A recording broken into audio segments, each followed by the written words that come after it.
Hello and welcome to the first episode of Tailoring in Conversation. In this series, I'll be talking to tailors from all around the globe to gain a better insight into their worlds. My guest for today is Sidney Nichols. Sidney is currently working as a coat maker at Chiffonelli and has also started his own company called Sidney Nichols Paris since the beginning of 2021. In this interview, we'll be talking about his journey into tailoring, his mindset, and the challenges he's been facing so far in developing his own company. So without further ado, let's get right into it. Sidney, thank you so much for making the time. How are you? I'm good. I'm happy to be here. Hi, everyone. Yes, thank you for making time. Sidney, before we get into all the topics that we're going to talk about, I have one question for you. If me and you were friends and we were 10 years old, who were you in that time? Which friend I was? Yes. Wow. Who would you be if me and you were 10 years old? What kind of friendship would we have? What would you be doing? What were you interested in? Oh, well, for sure. I would ask you to come with me and kick the ball. You know. Oh, really? So what? You're like a soccer player. Yeah, football. Yeah, I love football. But I've been playing it like for years when I was younger. Not a professional or with the intent of being professional, but it was always something I always loved and cherished because of sort of the gathering. You could make friends. I remember some when I was young. I would just go to the beach and meet people and play with them. We'd play football and we'd be like from very different horizons. So and gathers kind of impact. So that I would. Were you obsessed with sports in general, or was it just like a hobby thing?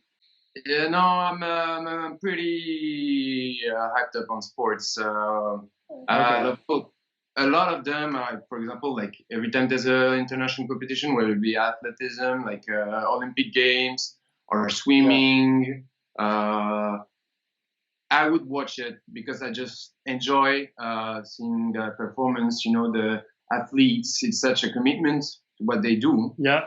And also because of on my part, I'm a martial artist practicer. I practice martial arts. Are 24 years now. Jiu-jitsu, Brazilian. What do you practice? Jiu-jitsu. Jiu-jitsu, yeah, traditional one. But so it has the striking side of the karate. It has the judo side, and it has also the fighting on the ground that you can find, especially in Brazilian jiu-jitsu. That's the child of the traditional one. And been doing this for 24 years. Yeah, I started like when I was 3.5. Really? Yeah. So was it your parents that kind of like pushed you towards that, or did you have like a friend or a cousin or brother or someone who kind of like inspired you? Yeah, it's actually my dad who got me into it. Just he wanted me to have to do sports, you know, because healthy and everything. And he himself did some karate in his early age, and then he found that club, and then he subscribed for me there. And from day one, I loved it and never quit it, never got interrupted. Only COVID made me stop. Okay. Oh, really? So in all those years, only COVID did interrupt you. Okay. Okay.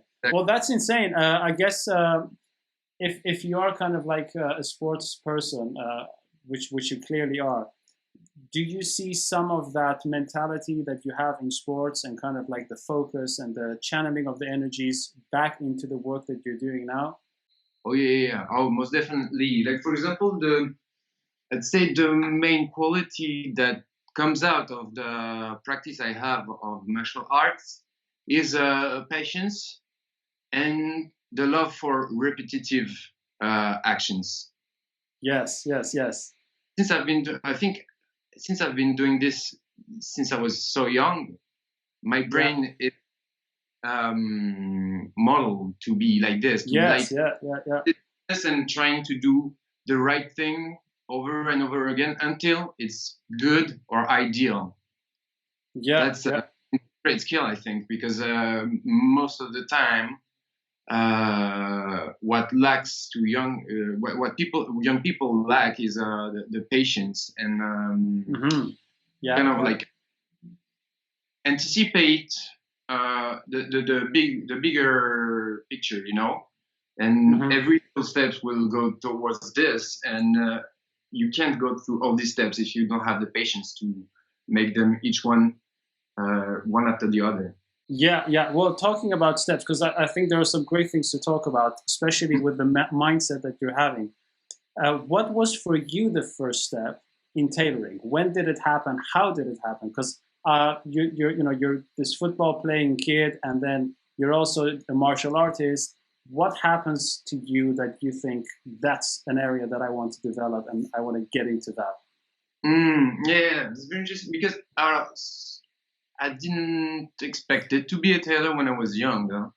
I came in my late teen years by the mean of fashion. When I was 15, 16, I tried to dress up, have a better look, and of course, you know, seduce the ladies. Of course, it's that age you're starting, you know. Well, yeah. it's just part of it. But I understood that looks were very important, and I really enjoyed. Started discovering, reading blogs, Paris and Gentleman, Permanent Style London. Here in France, we have Bonne Gueule, and there were all that kind of educative blogs. I didn't know anything about fashion, just the you know, the Fashion Week, the Karl Lagerfeld, the Christian Dior, all the story in the legend thing. And after that, I looked into it, of course, but this is how I started, just to improve my looks. And it grew on me. And after 2 years, I started a blog with 2 friends. We were writing about the garments we like, the designer we like. We were meeting designers in Paris and everything. And at some point, it was not enough for me to just talk about garments. I wanted to know how to. It was so passionate. It was so interesting. I'm like, damn, that's cool. I want to do that. I want to learn how to do that. So I'm like, what should I do? How do I learn the thing? Yeah. And I'm asking myself, like, I'm looking up on the internet, like, stylist. Does it really look like model pattern maker? Kind of. But I looked at the pattern. I didn't understand anything. It was horrible. Impossible to know what it meant. Yeah. Like, there must be someone who knows how to make the garments with their hands, with nothing but their own hands. I remember myself, but it's not the tailors that what they do. And you know, here people have lost the meaning of a tailor for a lot. Right. Not only here. Well, in Paris or in France in general, you mean? In France in general. For sure. I don't know about other country. I don't know for London, for example, but maybe it's not the same. Because sometimes they say like the tailor is just the place where they get a suit, or they get the garment retouched, you know, the length. Yeah, sure. Yeah. Okay. When you were writing blogs with your friends, were they kind of like encouraging you as well? Like, hey man, you have more than just writing skills or writing vision. You should probably do more. Or was it something that you thought, this is just not enough? And even if they don't say anything about it, or how was it? Did you encourage them? Or was it like a group thing? Or was it just you going out on your own and kind of like trying to learn? No, it was actually me on my own, because also when I was writing that blog, I just finished my baccalaureate, you know, before college here in France. And I signed into medicine college here. Right. Yeah, I didn't start it as a tailor. What was that? Was that because of your own choice, or were you kind of like pushed into it? It was more like family culture. I wasn't really sure what I wanted to do, but it seemed like a right choice. I liked the biology and everything, and the physics kind of. So uh, it seemed natural, and so since everybody in the family was a bit like well, a doctor or a professor or in biology, Right, something like right. this, I'm like, oh, it seems like natural and Yeah, something easy to go forward to. And yeah, I did so the first year. And here in France, you have a concours, a test. It's yes, 300 people out of 2,000 for the first right. year. So I succeeded, I passed. But then after I Yes, realized it wasn't for me, you know, we do a nursing internship for a month and a half yeah, in the yeah, hospital. And well, I realized that I was not fitted for this. right. And How did you know? How did you find out like that this is not me? I wasn't feeling good, didn't felt right. Mm. And I did panic attack multiple times in the hospital. So Really? What, yeah, because of what was going on? yeah, too stressing, Okay. too. I couldn't handle it, kind of. So I'm like, Yeah. I don't want to force myself because like I had uncles telling me you have to force yourself to get used to it and everything. I'm like, no, I don't want to do that, and Yeah. it didn't passion me more than this to Mm. follow up. So I'm like, oh, and at that time I was really asking myself what I really enjoy to do and what I want to do, and there Yes. was the passion thing, also this blog, and Yeah. as I told you, it was growing up on me, and I tried some Yeah. cutting, some sewing, and then Yes. I need to get the teaching for this because on my own I will Mm. never get to the point. Let's not lose Yeah. time. Yeah. Yeah. Let's invest uh, in a professional teaching. So Mm-hmm. that's how I got into it, and I found the school Yeah. and got in. Okay. So you kind of like do this. Uh, you get into medicine. You find out that you prefer to cut and sew cloth instead of flesh, and then you kind of like go into the sewing direction and the tailoring. How did you figure out how to navigate? Like, because obviously, you could have gone multiple directions, different companies. How was it that you thought this is a good first step, this is a good second step, and how did that all happen? Because you worked at another studio as well as a sample maker before Ouais. you went to Cifonelli. Was that in the early on in the beginning, or did you do other things before that as well? How did that go? Alors, how did that go? So I found that school, like I was telling you about, the schools we taught the coat making, trouser making, Yeah. waistcoat, was called Association of Tailor Association Formation Tailleur. So Tailor Okay. Yeah. Association teaching, Yeah. kind of. Okay. And Okay. it was handled by an old tailor here in Paris that has his shop in the 8th, like the golden area for tailoring here in Paris. Yeah. His name was Gilson, Uh-huh. and he had schools in 2005 up until 2018 when it closed, when he left for a better world, maybe. Oh yeah. Who knows? You're watching us Yeah. from. And he was my first master, so I did. It was in 2 years. You learn the basics, you know every basic stitch, and for 1 week. And then after you do the pockets, etc., etc. Yeah. You do a apprenticeship, but with not the pressure of the production of the professional production kind of. Sure. Yeah. You have Yeah. the time you need to do it, and really, really, you see, of course, if it's for you, and to exactly to have the time to get better, because it's not what Yeah. you can have if you start internship with a company. If you don't know how to sew first, it's Yes. very difficult. Yeah. That's a lot of pressure. So then you did that, and then how did you go from there to Cifonelli? And did you have to go through an entire relearning of certain skills or certain procedures, or was it kind of like a good match? How was that? So I did that school 2 years, and Mm-hmm. after that, of course, what I want to do is to find a place in a workshop.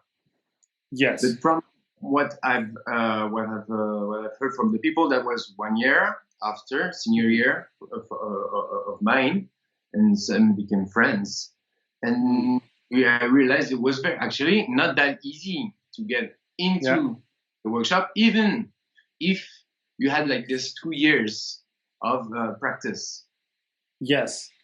Uh, So um, why was it not that easy? Was it because of their standards, or because of you felt you were not ready, or it's because of the standards of the requirements that they had in workshops, of course. right? And Yeah. although the training was good at the school, it wasn't perfect enough. We were not fast enough, and of course, we were taught in a way that in workshop actually they don't work this way exactly. They Sure. have a little Right. method. We all know everybody has his own method, and sometimes here in Paris it's like, oh no no no no, this is not. Yeah. You do it this way. This is the way we do Yeah. things. Yeah. Yeah. It Yeah. gives me a headache here, huh? And I think it might be everywhere the same. Huh? Yes. Yes. Yes. It is. So, and I was like kind of like a bit lost, and I'm like, how can I make it? And so I'm Yeah. looking into the part-time Mhm. formation, teaching Yeah. here in France, to tell myself, well, I know the basics, but Mhm. I can learn more. I will always, but I really need to get into this mindset that I am still like growing and learning, and not yet a complete professional about this. Yeah. And this was the chambre syndicale, the haute couture school, that's now Right. called IFM, Institut Français de la Mode. Yeah. And they had this program that's it's part-time in the company, part-time at the school, Mhm. 1 week. And this is where I found this place of sample maker in Uh-huh. that company, Yeah. just right after school. And that was my first step into the professional world of Mhm. fashion, garment making, tailoring. Yeah. So the company name was Workshop 108 here, and it's a pattern design office mostly. Mhm. They work for Okay. Givenchy, Louis Vuitton, Berluti, etc. Very prestigious clients, Uh-huh. doing the pattern Yeah. making, the samples, and everything, and doing the link between factories and the brands to develop the products. Yes. And so there I learned the basics of the cut, and Mhm. I a lot about making garments with a machine, Yeah. a Yeah. bit far from the tailor that I was Mhm. being taught for the last 2 years, Yes. Yeah. with kind of very new.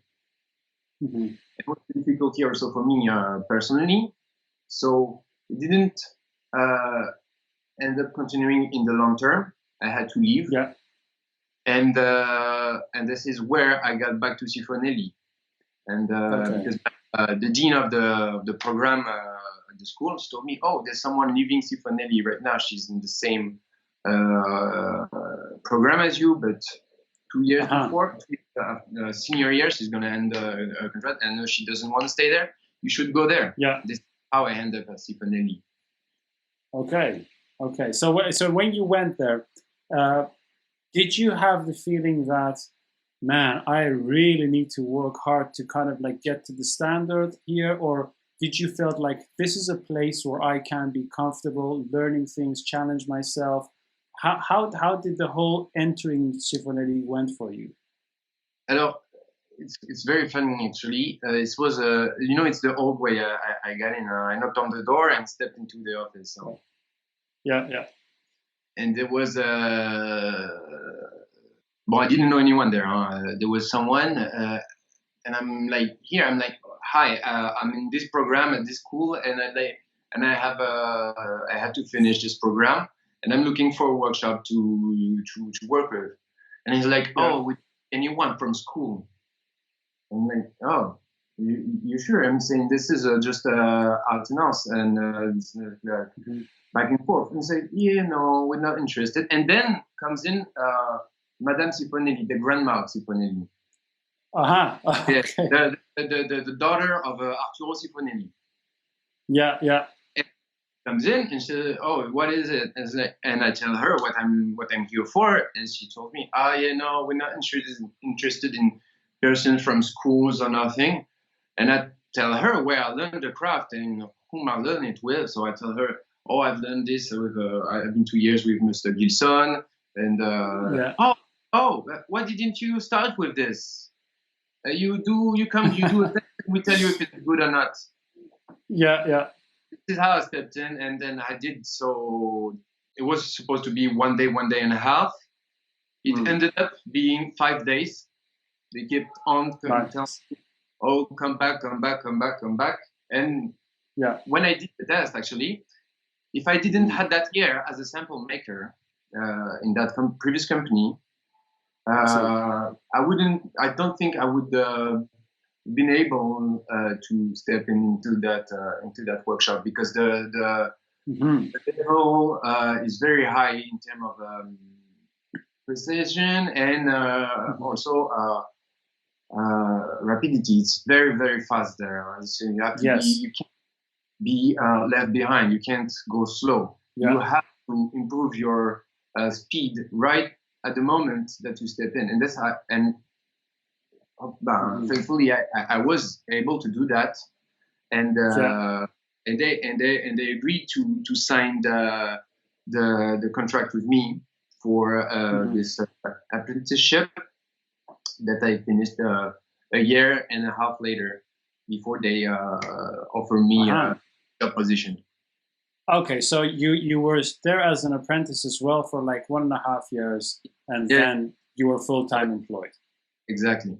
Yeah. Okay. So you worked there, and obviously one of the things that you had to face was not only did you have to be very precise and very neat, but you also had to speed things up. Now, were there moments when you kind of like were thinking of, okay, I'm doing this and this is going to be fun or this is going to be stressful, that you thought, this tailoring thing, now I'm actually doing it a bit more professionally, is not really what I thought it was? Or did you actually feel the opposite and you thought, yes, this is exactly what I wanted, bring on the speed and bring on the tempo and everything? How did that go? Yeah, I guess this feeling I never got that feeling, kind of, because when I left medicine college, for me it was, okay, I'm going for this. I could have been in certain security following up with medicine, being a doctor, and etc., etc. Although we don't know what the future holds if I choose that path, but sure. For me it was it's quite a matter of survival. So this is what I do now, and this is how I will succeed, and this is my path from now on. And when I started not knowing to sew, I couldn't handle a needle the first 2 days. Really bad at it. And but I kept on, and now and of course when I was at and I started like in the workshops, I was more like, yeah, bring it on. I want to do more. I want to learn more. I want to test myself, try on things and get better. So, Okay. Well, that sounds really good. So you said 5 years you've been there at Cifonelli, or longer? 2017 now. Okay. Yeah, that's about 4 years this year. Yes. Okay. So as you're working there, obviously, you see a lot of things that inspire you, and you see a lot of people who may kind of like be pushing you. Before you went into Cifonelli, and all the other schools. Did you know that one day you're going to start your own thing and you have your own vision, or did that develop slowly and gradually as you were kind of like going through your career, let's say? Oh, I think I was always pushed towards doing something of my own, you know. Yeah. Because I grew up with a father that was an independent photographer and writer, so he was doing his own thing, and I grew up in this, and he taught me about entrepreneurship and everything, and being your own boss in a way is kind of like a freedom that you can never buy. So this, I had this very at a very early age, and for me, but tailoring, I love. It's a. I don't say no. It's not a mean to an end, but I can do that. So that was a perfect match for me. Okay. So do you think that without that encouragement and without the push and the kind of like the things you were taught by your dad, that you still would have the inner feeling of, I want to be my own unique person and I want to live my own life the way I want to live it? Or do you think that if that encouragement wasn't there, you wouldn't have that vision and that push and the desire? I'd say it would not be as strong, maybe. It would have depended on the personal experience that you have from your work, of course. And yes.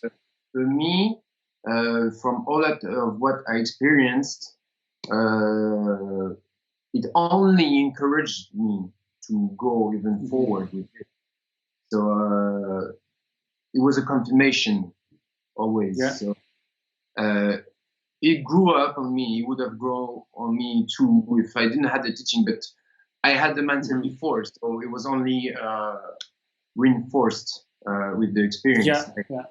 When were you like some sort of a if you were in a group of friends as a child, did you feel like you were one of the leaders of the group who would say, today we're going to do this, or today we are all going to play this game, or were you kind of like a bit more muted and just observing what everybody was doing? I'd say I was more like not as much as a leader, but as more as a coordinator. You know, links in between people. I was many different groups when I was a child, and it still is when as an adult age I have very different little groups of friends from very different places, and that's something that always felt like kind of natural. I guess I was just being social. Although I was shy as a child, kind of. It was natural having diversity of friends, and so now I'm more like the link between some group of friends, and sometimes I go with the flow, and I'm not obsessed with like giving orders, giving directions. Things have to go this way. It's just more of like if everything works out, it's great. Okay. So now you go through all these things that we just talked about, and then beginning of this year you start your own company. Where did the idea come from? How did you develop it, and how did you go on about making sure that you do this as good as possible for not only the current workplace that you're at, so that you keep things balanced there, but also for yourself, because it isn't easy to start your own company. And it takes a lot of work because you have to balance things out. So talk us a little bit through that and how you decided, like, this is the year that I'm going to do it. These are the few steps that I'm going to start with, and then I'll let it grow from there. Well, it's something, like I told you, that I had in my mind for a long time. And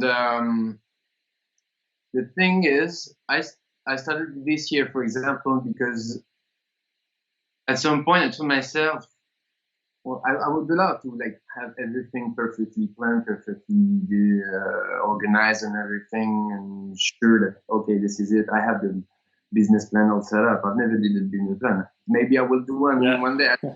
But I was more like, if I don't start and I'm waiting for the perfect moment, I mean, I can wait all my life. Forever.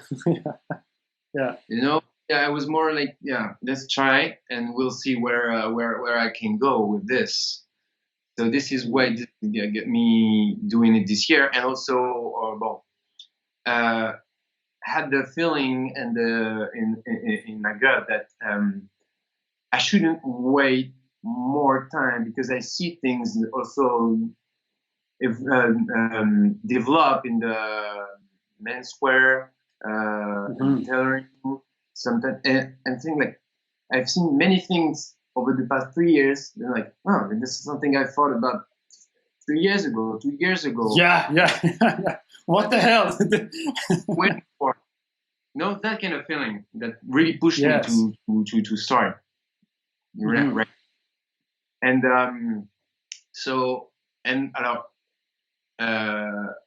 a chance in life, I've met someone I share my life with today, and she is a photographer, works in fashion photographer and everything. She's very talented, and all the pictures that you can see, for example, on Sidney Nichols Paris, it's from her. And she helps me a lot on the layout and how I can like visualize also in terms of marketing, sales, and etc. Because she has also that kind of experience.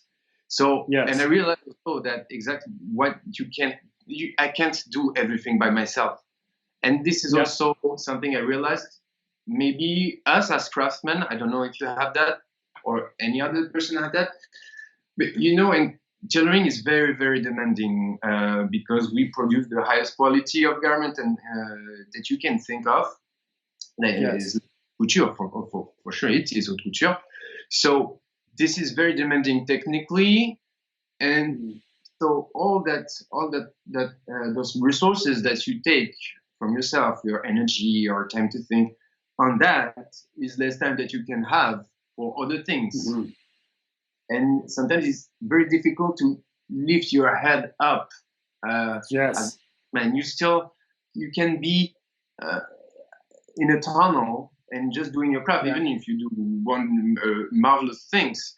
But you always have to have sometimes take a deep breath outside of the water, So this is something that I realized more and more these last years. That is very demanding, actually. To try to plan everything out. Yes. Would you say that it's been more difficult than you expected it to, or did you expect hey, I'm going to have moments that it's going to be beyond what I probably have done, or things that I expect? How did you anticipate the difficulties and the challenges ahead? I knew from the start it wouldn't be easy for sure. But for example, just only make your place on the market, for example, Yes. I've seen lately this last year in Paris, even train tailors, cutters, and everything tried to make their own business, bespoke business. They only 2 years in front of the traditional houses like Count de Luca or Arnis or Cifonelli, because it's very, very hard to make your business work in bespoke. Yes. Find the clientele, the customers that are ready to pay that price, and they're not that accessible. So building a clientele is very difficult.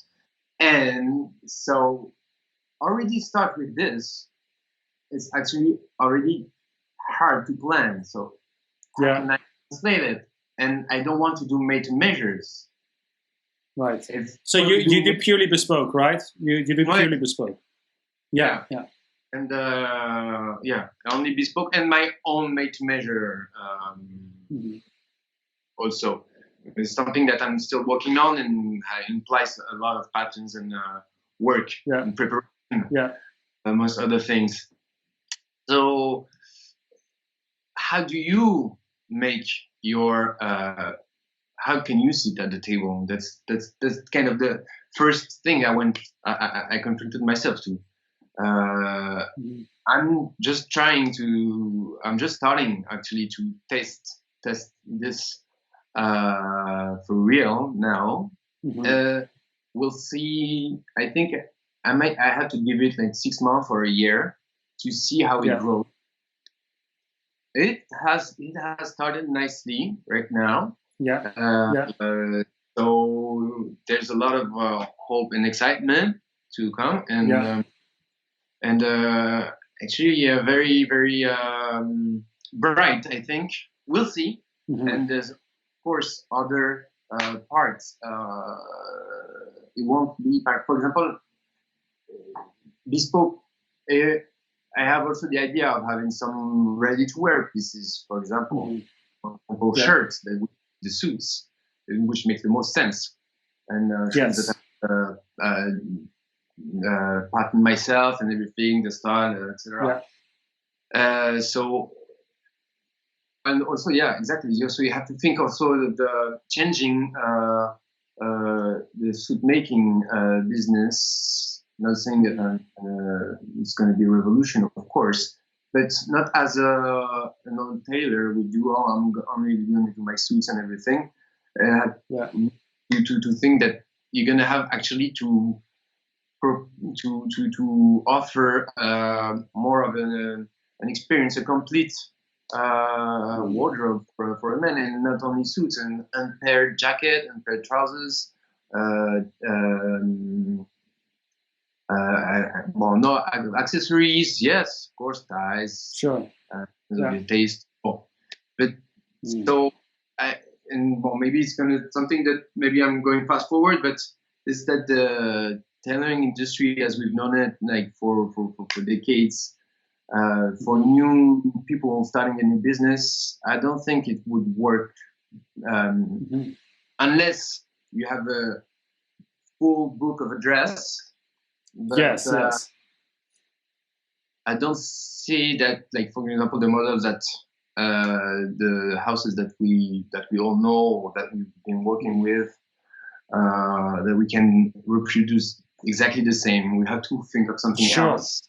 Take the best out of it, change, and adapt. Exactly. Do you feel that you're?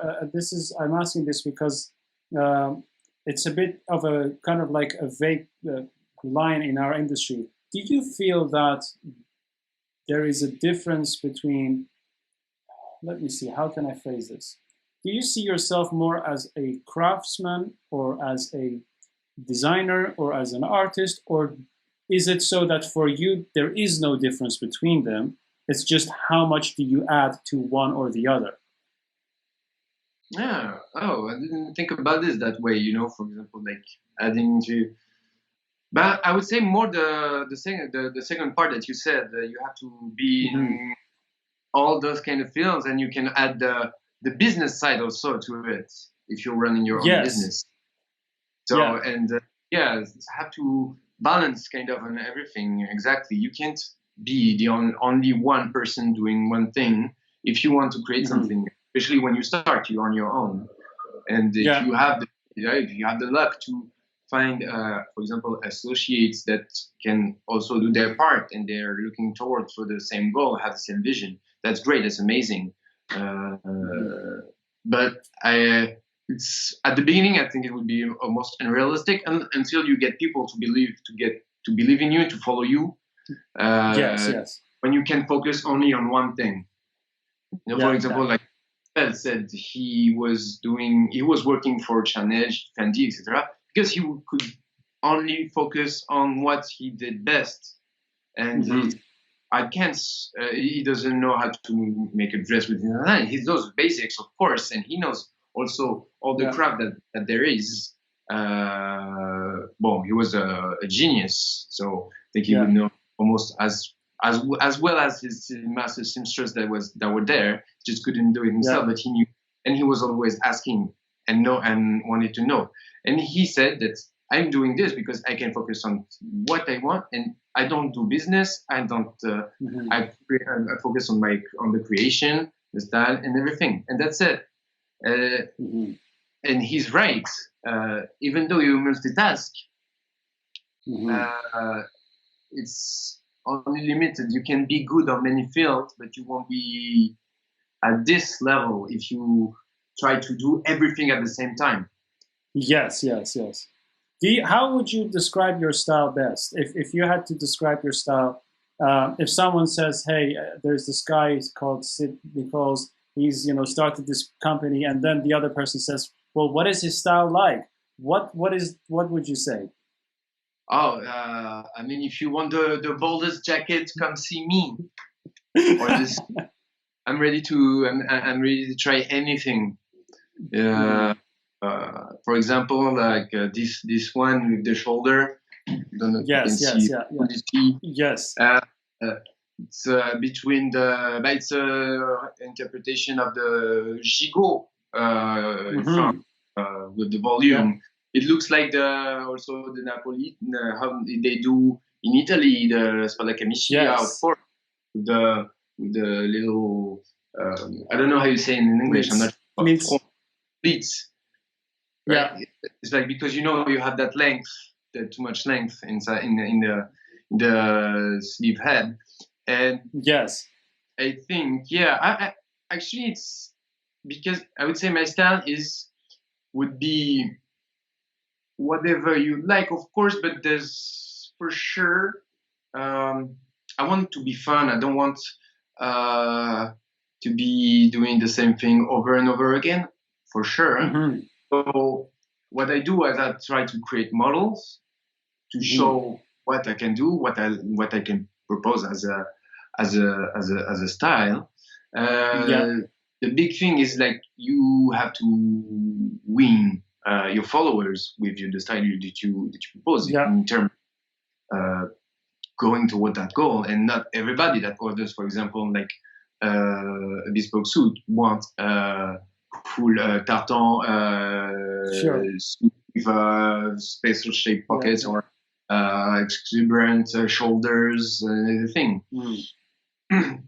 So maybe that's why we will have to divide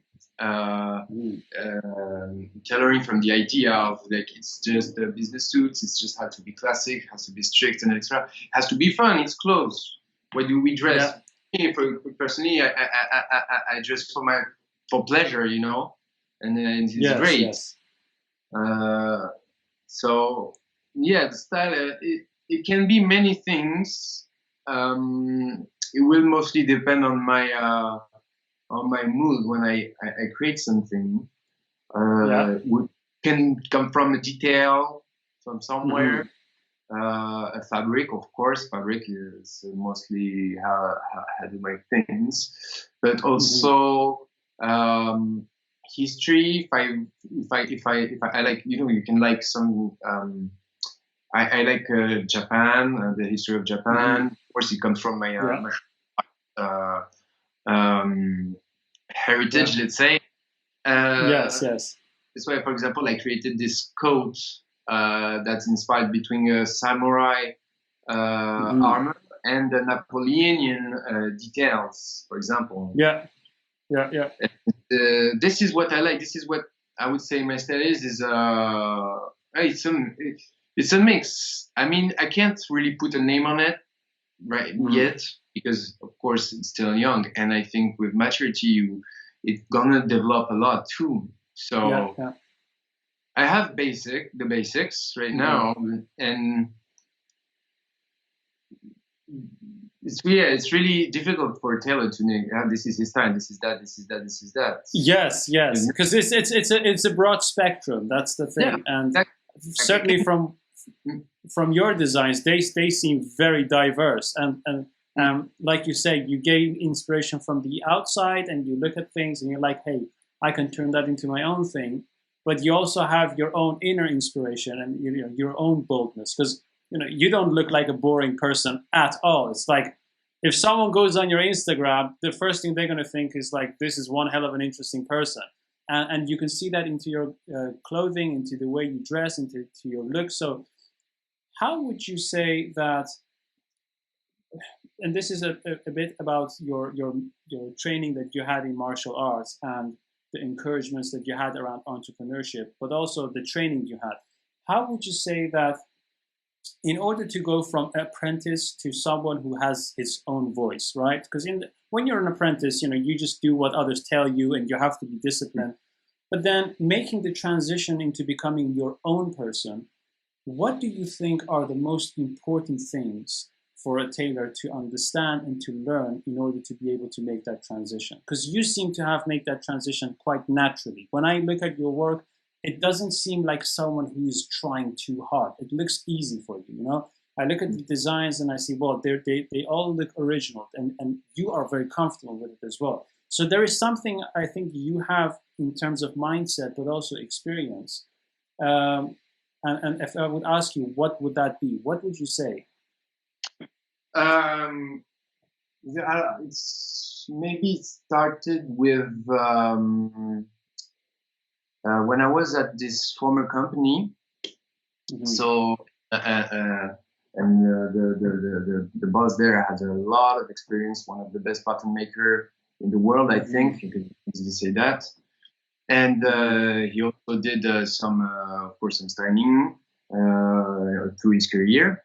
So, and I asked him when I was just starting out, because I knew I had to do this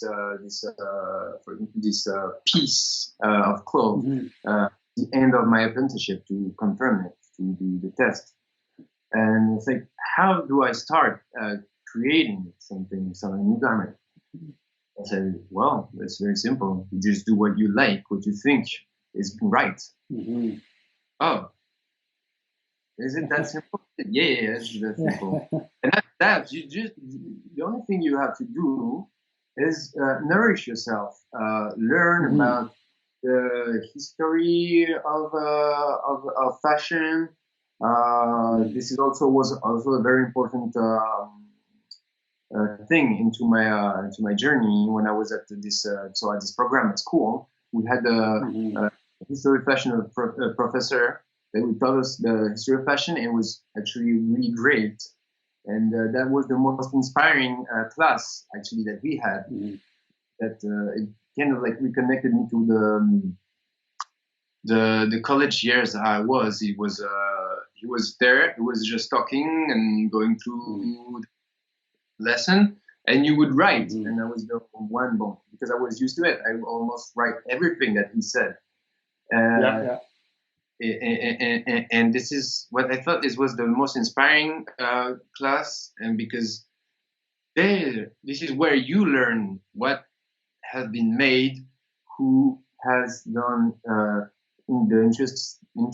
interesting things. You can see that sometimes most of it is cycles, recreation. For a few years now, there is not a new garment. There's not that's not known to us as not as a like a trousers would have been 600 years ago, or and I think it can't be that groundbreaking. It has to go through a lot of years, decades, and even centuries, because you see the evolution of jacket, of the how men dressed at the Louis XIV time, and Napoleon, Edwardian times, and you see the difference, and you see actually it's only a progression kind of, but things changes also with society and things. So that I think you need like a lot of perspective.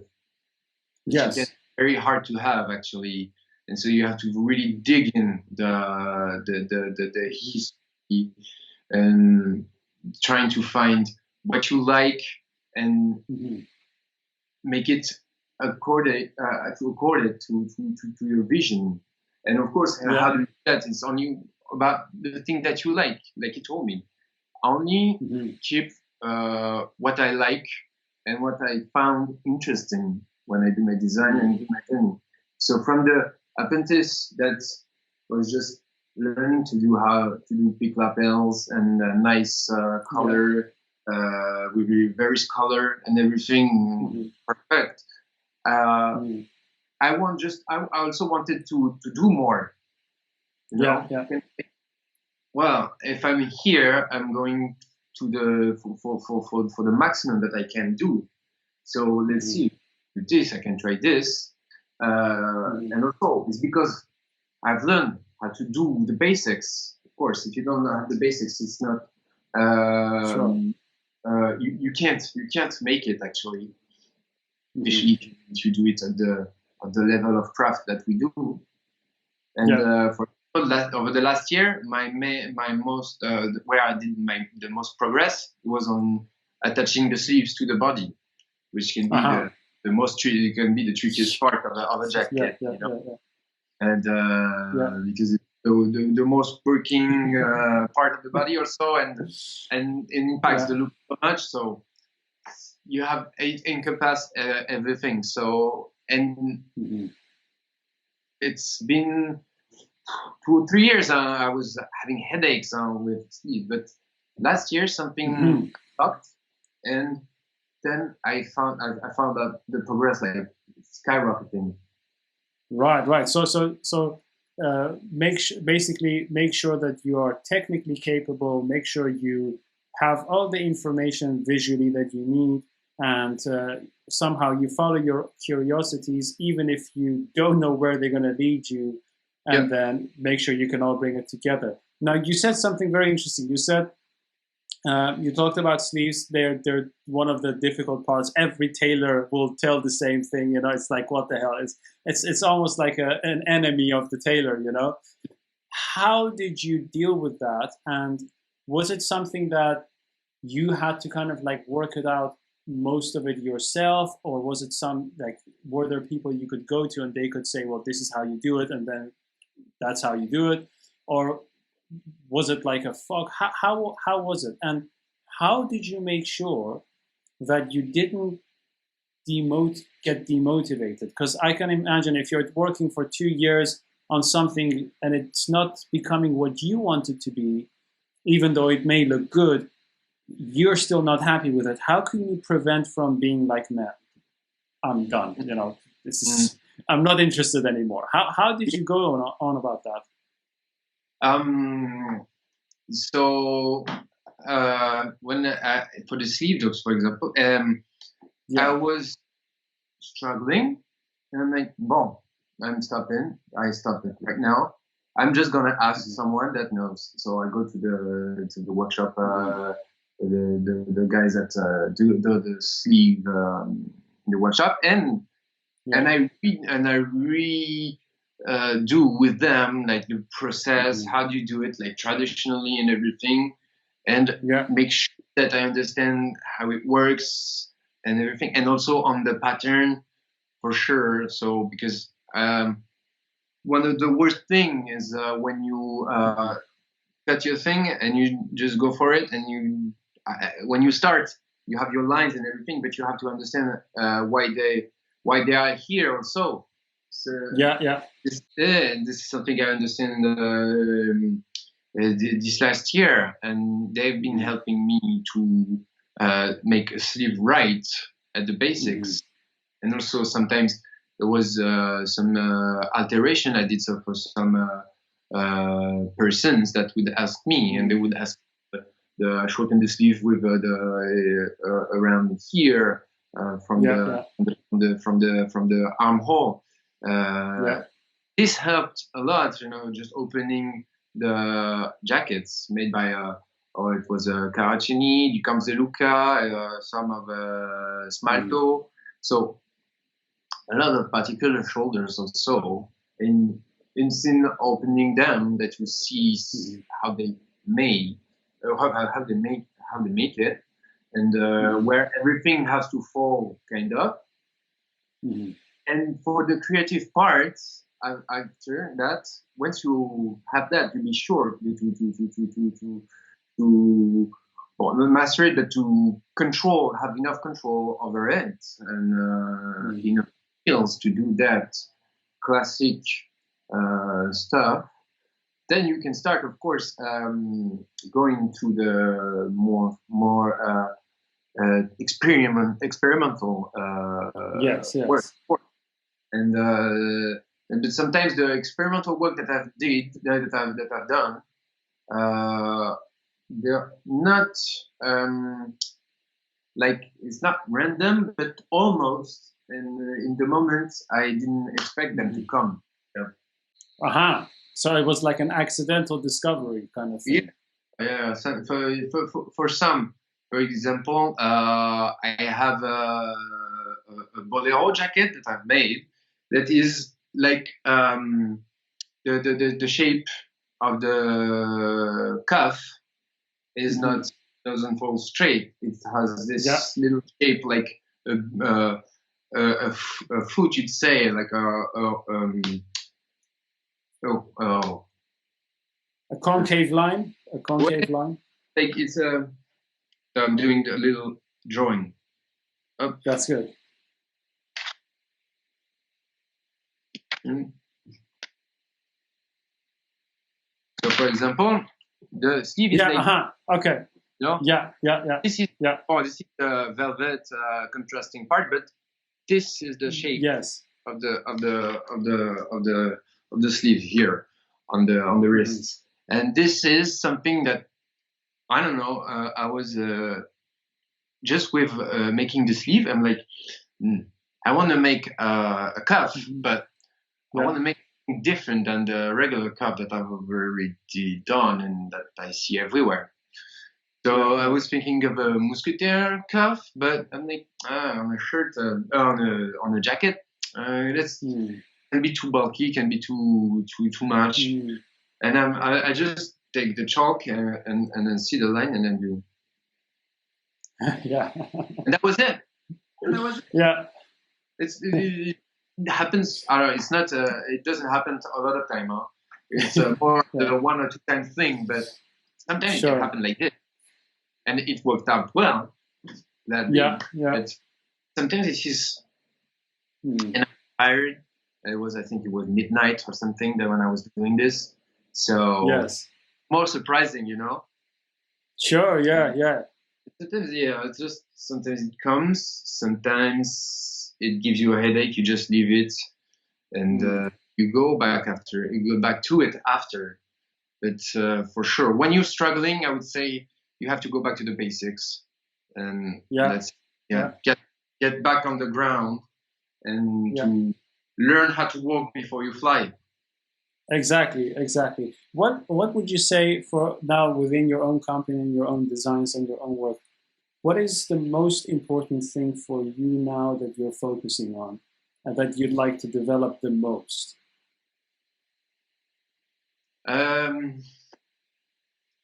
I think it would be more on the the viability of the project, financially speaking, making sure that it can work business-wise. I think that's the most challenging part. And for all the time that the company that will exist, that will be the most important part in a way to make it substantial and viable and make it grow. So I think that's where I have to focus to,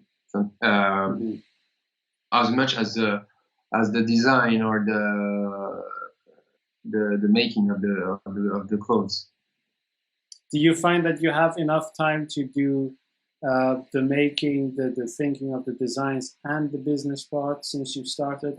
Have you ever felt like, hey man, I just wanted to make some beautiful things. I don't want to think about all this, calculations and all this planning. Do you get that often? How do you kind of like work around with that, and how do you deal with that?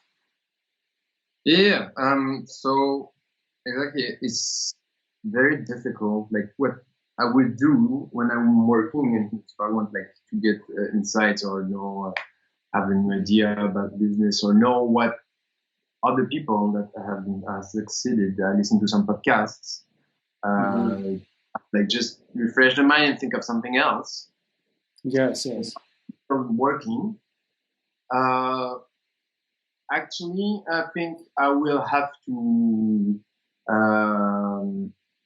ask for advice from friends that have businesses and in fashion industry or not. Luckily, I happen to know friends in both areas, in different areas. So the base of business and everything, I can have, kind of a mentors if I want to. So I'm probably gonna ask them a lot more about businesses and how themselves they learn or developed or think, because we think, but it's not. It can be the same in other areas.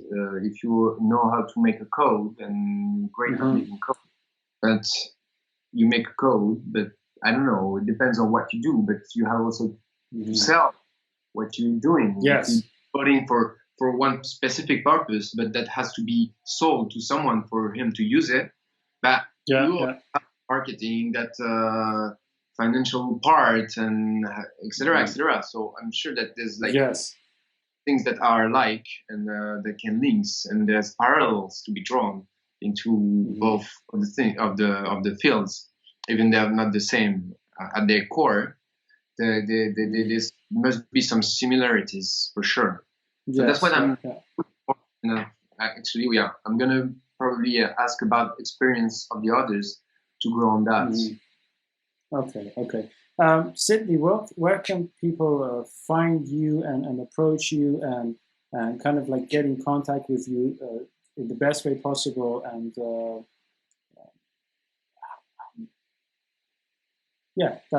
that's basically the question. Yeah.